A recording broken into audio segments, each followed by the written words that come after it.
Hello, my name is Troy Adkins, and I am the founder and owner of Adkins Capital Management. I want to talk to you today about the key policy events that have transpired in the residential housing market for the quarter, to provide an assessment of the mortgage lending environment, and to provide an overview of the home price level for a select group of cities throughout the U.S. The purpose of this quarterly presentation is to bridge the gap in the residential housing market, where deficiencies in education, public policy, regulation, product structure, and personnel have created an environment where prospective homebuyers need objective information and useful analytical tools in order to help them make a prudent home purchase decision.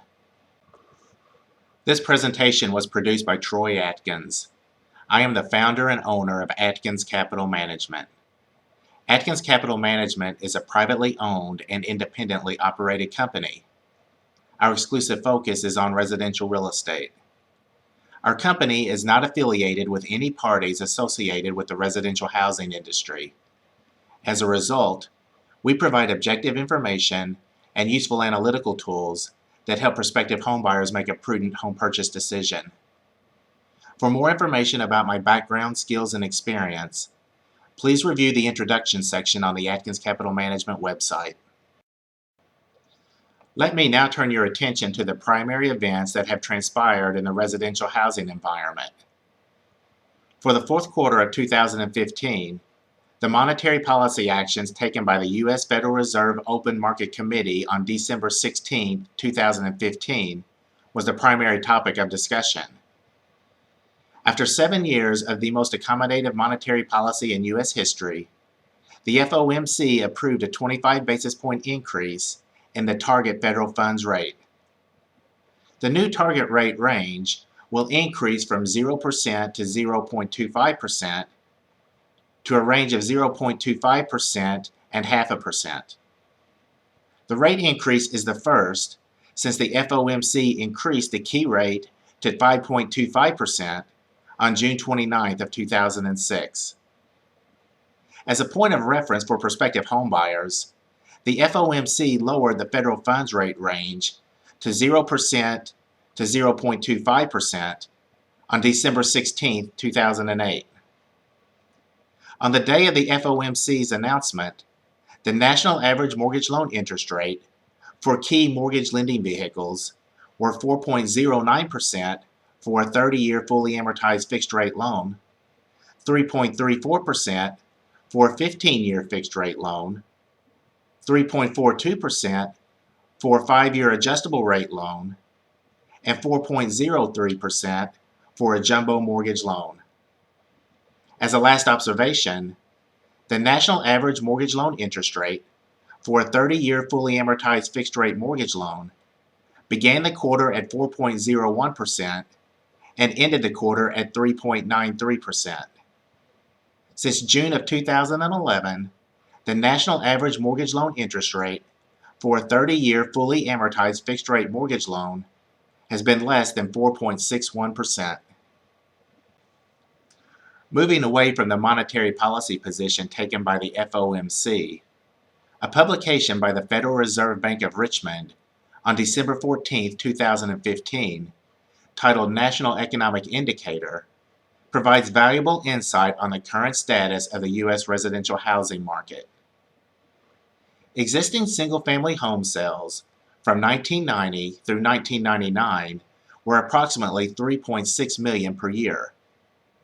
According to the National Association of Realtors, existing home sales are projected to be 4.76 million in 2015. The trend in existing home sales and new home sales is very enlightening. Existing home sales approached approximately 6.4 million by 2006. They corrected to the average historical level experienced during the 1990s by 2008, and they experienced up and down trends in 2009 through 2010. Since 2011, existing home sales have exceeded the national average experienced during the 1990s by a wide margin. In comparison, new single-family home sales from 1990 through 1999 or approximately 700,000 per year. In 2015, new home sales are on target to reach approximately 500,000. Since 2008, new home sales and corresponding private single-family housing starts have trailed the national average rate by a large margin. New home sales approached approximately 1.4 million by 2006. They corrected to the average historical level experienced during the 1990s by 2008, and they experienced a further downward trend through 2009. From 2010, new home sales have lagged the national average experienced during the 1990s by a wide margin. Going forward, a host of issues may adversely affect residential housing sales in the U.S. For example, mortgage loan interest rates will likely increase in response to the increase in the target federal funds rate. This in turn will require an increase in the earnings power of homeowners, or an increase in the percentage of earnings applied toward the cost for housing. If these options are not feasible, a decrease in home prices will come to fruition. Median home price levels and median household income are not increasing in lockstep formation. This in turn will require an increase in the percentage of earnings applied toward the cost for housing. If this option is not feasible, a decrease in home prices will come to fruition. To help explain these financial relationships, let us compare the current household income with current home prices in the current mortgage lending environment. According to the National Association of Realtors, the median price for U.S. existing homes rose to $220,300 in November, and according to the St. Louis Federal Reserve Bank, the median sales price for new homes rose to $305,000. In comparison, according to the U.S. Census Bureau, the median household income amount in 2014 was $53,657. Based on this data, the justified mortgage loan interest rate for a 30-year fully amortized fixed-rate mortgage loan would have to be 5.5% in order to justify the median home price level for existing home sales, and 2.8% in order to justify the median home price level for new home sales. While the justified mortgage loan interest rate for existing home sales is at a feasible level, the justified mortgage loan interest rate for new home sales is an issue for concern because it is more than 100 basis points lower than the current interest rate environment. Moreover, the justified percentage of household income for a 30-year fully amortized fixed-rate mortgage loan would have to be 24% in order to justify the median home price level for existing home sales, and 33% in order to justify the median home price level for new home sales. While both of these amounts are feasible costs for homeowners to bear, the housing burden costs for new home sales will likely affect homeowners and prospective homebuyers and will likely be a drag on single-family housing starts. This in turn could adversely affect the economy as a whole. Overall, our analysis indicates that existing home price levels are underpriced, but new home price levels are overpriced when assessed using prudent finance-based assumptions and expectations. Prospective homebuyers should closely follow these levels of mortgage loan interest rates in their community, as the rising cost of interest expense will likely have a negative impact on the price level of residential housing in their community.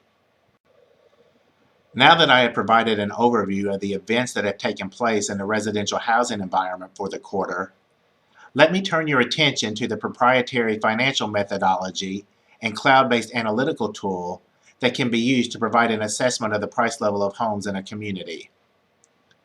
The Adkins Residential Home Valuation Analyzer is an internet-based software application that analyzes the relationship between the median home price level for a city and the median household income level for the city. With this information, the software application takes into account the most recent month-ending national average mortgage loan interest rate for a 30-year fully amortized fixed-rate mortgage loan, and the assumption that no more than 28% of pre-tax household income should be spent by homeowners in order to repay the principal and interest costs for their mortgage loan. By utilizing this information, the Adkins Residential Home Valuation Analyzer can accurately assess the price level of homes in a city.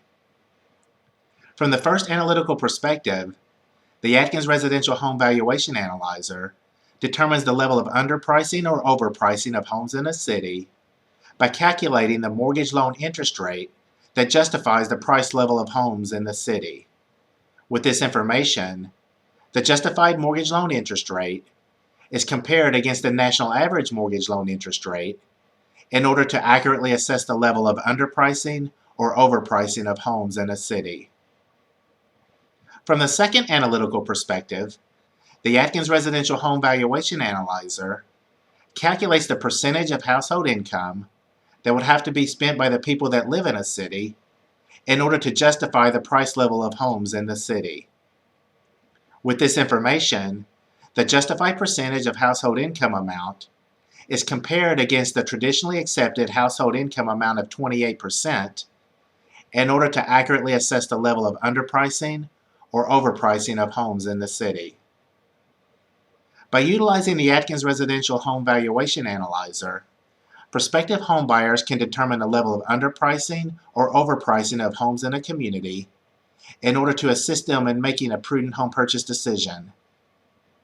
For more information about our finance-based analytical methodology and the Adkins Residential Home Valuation Analyzer, please watch our Review of Residential Real Estate Analysis Valuation Methodologies movie presentation and our Residential Real Estate Analysis Software Application movie presentation.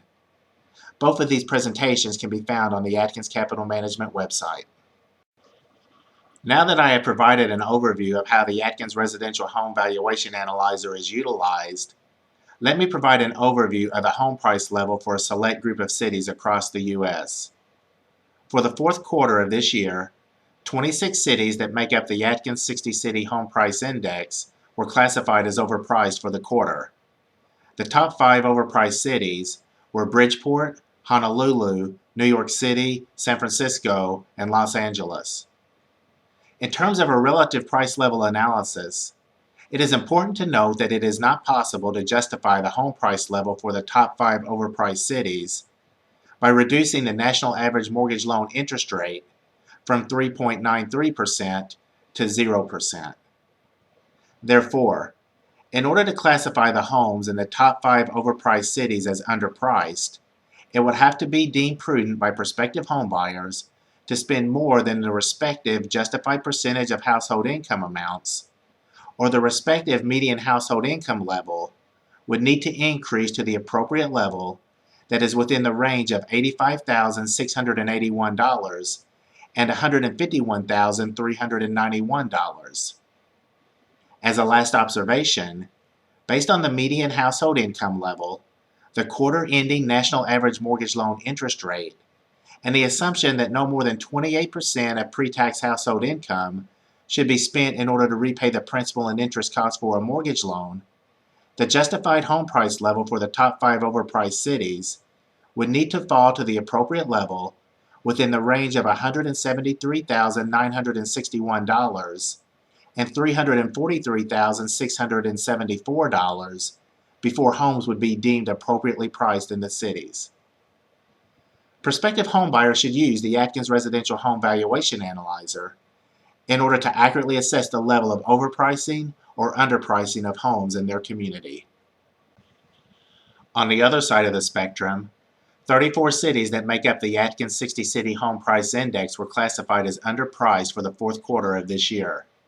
Detroit, Wichita, Sioux Falls, Little Rock, and Wilmington were identified as the 5 most underpriced cities in the index. While Omaha has the same justified percentage of household income amount as Wilmington, Wilmington is ranked as the 5th most underpriced city in the index due to its higher justified mortgage loan interest rate amount. In terms of a relative price level analysis, the national average mortgage loan interest rate would have to increase from 3.93% to more than the respective range of 7.25% and 19.7% before homes would be classified as overpriced in the cities.